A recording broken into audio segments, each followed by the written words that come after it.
Bonjour, écoutons, regardons cette petite vidéo ensemble. Ici, ils ont connu, ils ont fait, comment dirais-je, d'exclure ou bien de supprimer ce qu'on a voulu faire avec eux. Cela veut dire que notre combat est déjà commencé, Inch'Allah. On a dit la paix. Ça fait 5 ans on travaille avec eux, on les demande la paix et puis ils ont refusé. Et voici maintenant, ça fait 5 mois seulement on combat. On n'est même pas fatigué. On est aussi puissant aujourd'hui que hier. On est prêt aujourd'hui. C'est pas seulement les chercheurs, c'est pas seulement une seule ou bien deux personnes, non, c'est le monde entier. C'est pas Mali seulement, c'est le monde entier. Et puis ce n'est pas les masses, c'est le monde entier. Allahu Akbar.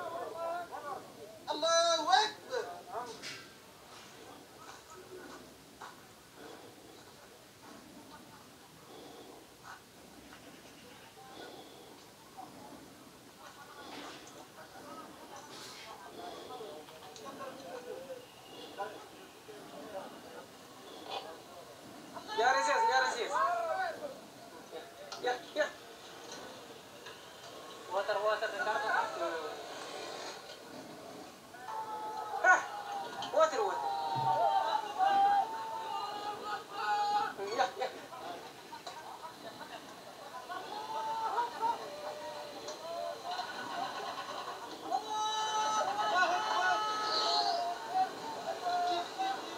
Dare, vamos, Regina, yo.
La vidéo est beaucoup plus longue. Bon, je m'arrête là parce que bon, ça vaut pas la peine de la faire passer toute la vidéo.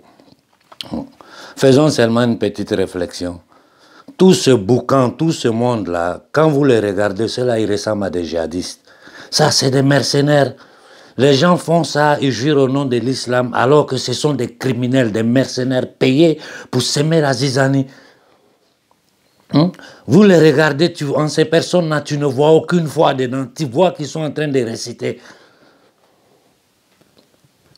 Il y a combien de soldats, de l'amunissement, du n'importe quoi sur le sol africain. Ces groupes-là qui font toute cette rumeur-là, personne ne les voit. Les satellites, les drones, personne ne les voit. Et ils sont là dans le Sahara, dans le désert, à semer la zizanie partout. Je ne prenais pas la parole ces derniers temps pour un simple motif. Parce que, bon, il y a des moments où il faut observer et faire le bilan de la situation. Bon, moi j'observe, je fais le bilan de la situation, malgré tous les efforts que nous on a pu faire, parce que tout le monde a fait son maximum. Malgré tous les efforts que nous avons faits, quand je regarde leur position, je regarde notre position, eux ils ont fait des pas en avant, nous non. Au contraire, nous on continue de fournir des efforts, mais on ne fait que s'enfoncer. Ça, c'est ce qui apparaît sous mes yeux. Et il suffit de faire le bilan. Il y a eu combien de morts ces derniers temps? Combien de petits attentats? Je vous avais dit qu'ils allaient attaquer même des troupes occidentales pour légitimer leur présence là-bas. Parce qu'ils sont à une phase du combat où ils doivent légitimer leur présence, leur occupation militaire en Afrique. Donc, pour pouvoir légitimer ça là, il faut qu'ils créent du faux terrorisme. C'est tellement simple. Sans oublier tout ce qu'ils sont en train de dire au G7, au G20, partout les gens, c'est-à-dire ils sont en train de décider le sort de l'Afrique sans demander l'avis des Africains. Ce matin, je regardais une carte où l'OTAN a divisé l'Afrique en 5 zones d'influence et chaque zone aura un commandement qui sera tout coordonné par le commandement général de l'Africom à l'intérieur de l'OTAN. J'ai la carte dans le téléphone, je vais la poster après, vous allez la voir. En ce moment où je vous parle, là, il y a des milliers de soldats occidentaux sur le sol africain en train de faire une simulation militaire qui en réalité n'est rien d'autre qu'une occupation militaire, une division de l'Afrique pour ce nouveau schéma global qu'ils sont en train de mettre sur pied. On m'a envoyé hier une vidéo de la femme, là, comment elle s'appelle, Nathalie Yamb, où elle disait, je ne vais pas essayer de comprendre pour ne pas tomber dans la censure. Pour leur affaire des papiers de PQ, là, ouais, les Africains doivent se révolter, nous allons prendre les institutions diplomatiques d'aide. Bon, elle parle très bien. Ce qu'elle appelle l'institution diplomatique, c'est ce que moi j'appelle comptoir colonial. Soyons sérieux. La première des choses pour laquelle nous devons appeler à l'occupation des ambassades de France, ma chère Yamb, c'est le franc CFA, parce que c'est l'instrument principal de la nouvelle forme d'esclavage moderne. C'est le franc CFA. Après, ça suit les accords coloniaux, l'occupation militaire, les papiers de PQ. Nous, on s'en fout de ça. D'ailleurs, même qui veut venir en Europe? C'est eux qui ont besoin de nous, c'est pas nous qui avons besoin d'eux. Il faut que nous renversons les choses dans leur sens normal. Parce que ce qu'on nous a fait croire jusqu'à aujourd'hui, c'est pas ça la vérité. C'est eux qui ont besoin de nous, c'est pas nous qui avons besoin d'eux. Pendant que je vois le dessin que les gens ont fait pour la Côte d'Ivoire, je vois tous les faux coups qu'ils sont en train de préparer, la manipulation qu'ils sont en train de faire sur le cas de la Côte d'Ivoire, je regarde. J'ai dit, mais les Ivoiriens, ils ne se rendent pas compte. Ils sont dans les histoires de fesses d'un président de la République. Mais ça, c'est du n'importe quoi. Vous ne voyez pas les plans qu'ils sont en train de monter sur la Côte d'Ivoire, ce qu'ils ont l'intention de faire. Aujourd'hui, le petit Soro, dans quelles conditions il est? Soro dit qu'il a écrit un livre où il dit « Je suis devenu rebelle parce qu'ils ont manqué, les droits de Ouattara n'ont pas été... » Aujourd'hui, toi-même, tes droits sont calpestés. Il faut faire rébellion, on va voir. Ça doit servir, la situation de Soro doit servir de leçon au colonel au Mali. Parce que ces gens-là, ils vous utilisent quand ils n'ont plus besoin de vous, ils vous déchargent. Et quand ils ont besoin de vous, ils vous arment de nouveau, ils vous mettent sur le terrain. Voilà Bozizé en Centrafrique. Ils risquent de faire la même chose avec Soro. Et le plan qu'ils ont derrière la tête pour s'aimer la zizanie en Côte d'Ivoire, ne soyez pas pressés, nous allons le démonter. Au colonel malien, je vous dis, si vous faites le double jeu, c'est vous qui allez perdre. Parce que là où nous sommes arrivés aujourd'hui, la conscience collective africaine ne va plus permettre certaines choses. Donc faites attention à ce que vous allez faire. C'est mieux de mourir dans l'honneur que de mourir dans le déshonneur comme Blaise Compaoré finira. Je vous ai toujours dit, je ne suis pas contre les grandes manifestations sur les grandes places publiques en Afrique, non. Mais quand nous faisons la même chose et puis ça ne donne pas des résultats, ou bien ça donne les mêmes résultats, il faut changer de tactique. Il faut changer de tactique, il faut trouver une autre solution. Jusqu'à présent, je ne vois pas quelqu'un qui a présenté une solution concrète, immédiate, avec laquelle nous pouvons avancer. Parce que nous sommes dans une situation où on n'a plus le temps. Il faut que les gens comprennent qu'ils sont très avancés dans leur projet de balkanisation de l'Afrique. Ils sont très, très avancés. Et tous les politiciens, là, aujourd'hui, là, personne ne peut plus se cacher. Vous allez les voir sortir un à un pour défendre la France. Vous allez les voir. Plus la France est coincée, plus ils seront obligés de se dévoiler. Donc le peuple africain doit comprendre une chose. Les colonels au Mali, eux seuls, ils ne peuvent rien. L'influence là, il faut que vous compreniez que la France lutte pour maintenir sa position dans le plan global. La France lutte pour maintenir sa position, donc elle est prête à s'allier avec n'importe qui pour maintenir sa position sur l'Afrique. En donnant une petite partie du gâteau à celui ou celle qui va vouloir s'appuyer à elle. Aujourd'hui, c'est à travers l'OTAN que la France veut continuer sa domination sur l'Afrique. Parce qu'elle seule, là, elle est trop visible, ce n'est pas faisable. Mais nous avons une solution, comme je l'ai toujours dit. Il faut occuper pacifiquement toutes les ambassades de France en Afrique.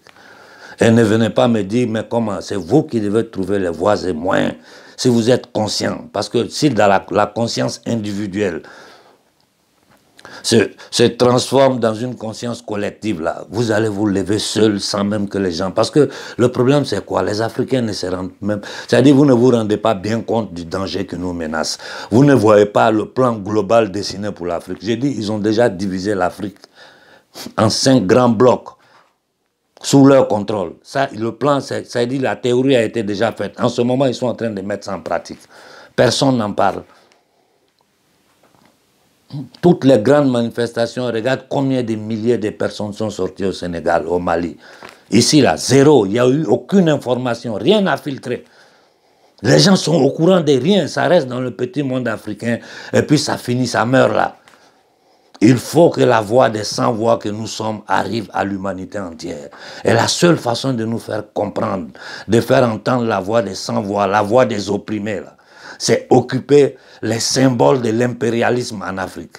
Et le symbole majeur de l'impérialisme en Afrique, c'est le comptoir colonial abusivement appelé ambassade. C'est ça que nous devons occuper. Moi, je vous donne la solution et puis je suis à l'écoute. Comme vous le savez, je suis prêt à discuter, à me confronter avec n'importe qui. Parce que le truc principal, c'est quoi? C'est-à-dire l'intérêt suprême de l'Afrique avant tout. L'intérêt suprême de l'Afrique avant tout. Il faut d'abord défendre notre terre et puis entre nous, nous allons régler nos diversités. Mais si nous restons là dans nos diversités, dans nos incohérences, dans nos incompréhensions, les gens ils vont finir par prendre l'Afrique. Je vous dis, ils ont déjà divisé en 5 zones d'influence. Et en ce moment, ils sont en train de se positionner. Ici en Italie, il y a un avocat, un certain Sinagra, qui est très connu ici en Italie, qui a découvert que les militaires sont en train, des gendarmes sont en train d'entraîner des Africains dans une vieille usine abandonnée. Ça, là, normalement, dans un pays civil, il doit y avoir une interrogation parlementaire, si ça. Comment des gendarmes entraînent des jeunes Africains dans une usine abandonnée quelque part en Italie. C'est comme ça qu'ils font pour créer les gens là, et puis après, ils vont foutre le bordel en Afrique. Donc, il faut que nous comprenions dans quelle situation nous sommes. Et par rapport à ça, dégager les solutions. On n'a pas beaucoup d'autres solutions. Parce que si la voix de l'Afrique arrive au monde entier, aucun peuple dans le monde n'acceptera d'avoir sur la conscience la souffrance d'un peuple innocent.